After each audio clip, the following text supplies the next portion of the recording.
Allahu Akbar.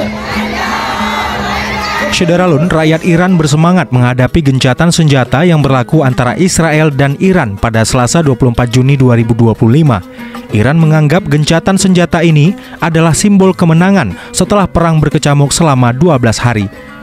Media pemerintah Iran, Tasnim, melaporkan ribuan orang membanjiri lapangan Enghelab di Teheran.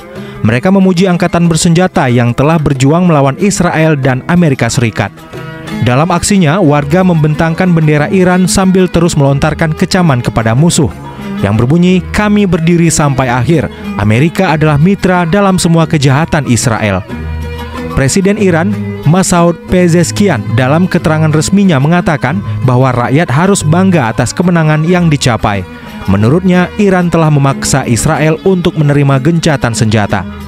Di sisi lain, Perdana Menteri Israel Benjamin Netanyahu juga mengklaim kemenangan atas Iran. Ia menyebut serangan terhadap fasilitas nuklir Iran adalah pencapaian bersejarah. Sementara itu, Presiden Amerika Serikat Donald Trump mengklaim gencatan senjata Israel dan Iran terwujud setelah ditengahi oleh negaranya. The biggest load that we've seen. I'm not happy with Israel.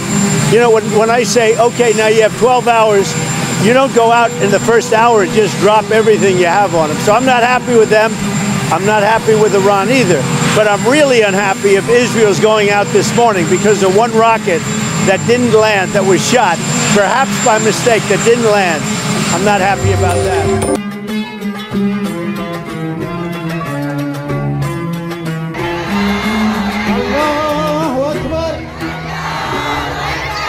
حسین شعار ما شهادت افتخار ما حسین شعار ما شهادت افتخار ما همه با هم هستیم یار ولایت هستیم ما همه با هم هستیم یار ولایت هستیم هیهات من نزل ما انقلابی هستیم